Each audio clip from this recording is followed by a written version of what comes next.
A new manager, a new formation, but the same old Manchester United drama. Darren Fletcher's first game as interim boss had everything. A disastrous own goal, a clinical brace from Benjamin Sesko, and a captain's return that nearly saved the day. United leave Turf Moor with a 2-2 draw that feels like 2 points dropped, but also a glimpse of what life after Ruben Amorim could look like. From the return of the 4-2-3-1 to the defensive frailties that just won't go away. We're breaking down every second of the chaos. Who was the real man of the match? Why did we crumble after taking the lead? And is the old talk about to intensify? This is United Insight, and this is the Burnley fallout. Let's be honest, the first half was a nightmare. Darren Fletcher went with a 4-2-3-1, bringing Bruno Fernandes straight back into the number 10 role. But before the new system could even breathe, disaster struck. In the 13th minute, young Ayden Heaven, the man who looks like he has had a week from hell, unfortunately turned the ball into his own net. Disaster. You have to feel for the kid. He's 19, he's been thrust into a crisis, and that own goal clearly rattled him. Took away his confidence, had to be replaced by Euro. For the rest of the half, United looked disjointed but created loads of chances but could not convert. Burnley were compact. Scott Parker's plan was working, and it felt like the new manager bounce was going to be a new manager thud. We had possession, we had the ball in good areas, but we lacked that final killer pass. At halftime, the mood on social media was toxic. Then came the second half, and for 15 minutes, United looked like world beaters. This was the Fletcher effect. We came out with an intensity we haven't seen in months. In the 50th minute, the breakthrough. Bruno Fernandes, the man we missed so dearly, slid a vintage eye-of-the-needle pass through to Benjamin Sesko. The finish was clinical, bottom corner, 1-1. 10 minutes later, we turned it around.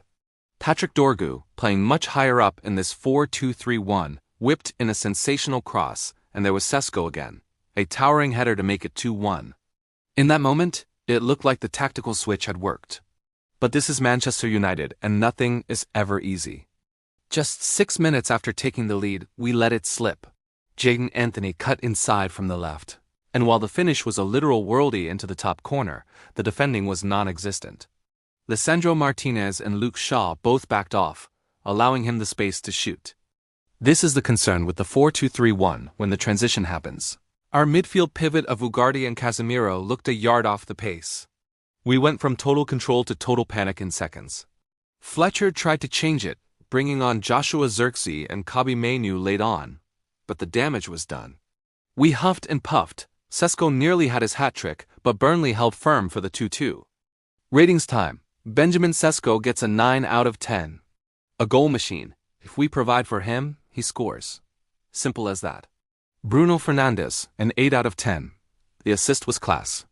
He tired toward the end, but he's essential. Ayden Heaven, a 4 out of 10, a tough night. He needs to be taken out of the firing line for his own confidence. Manuel Ugarte, 6 out of 10.